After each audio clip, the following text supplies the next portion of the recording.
নমস্কার, Varma digital news চ্যানেলে আপনাদের সকলকে স্বাগত। এই মুহূর্তে আমি দাঁড়িয়ে আছি কাকিনাড়ার ভেতরে শ্রীরামপুর, বড় শ্রীরামপুর বলে একটা জায়গা আছে, সেখানে দাঁড়িয়ে আছি। দেখুন, এই পুকুর পাড়ে দাঁড়িয়ে আছি। প্রাকৃতিক দৃশ্যটা দেখুন, একটু প্রকৃতির দৃশ্য কি সুন্দর প্রাকৃতিক দৃশ্য দেখুন, আমি দেখাচ্ছি। খেজুর গাছ কেটেছে, খেজুর গাছের রসের হাড়ি ঝুলবে এরপরে। দেখুন, নারকেল গাছ, পাখি উড়ে যাচ্ছে।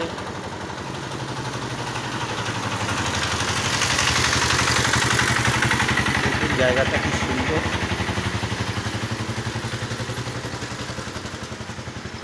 সুন্দর অসাধারণ প্রাকৃতিক দৃশ্য।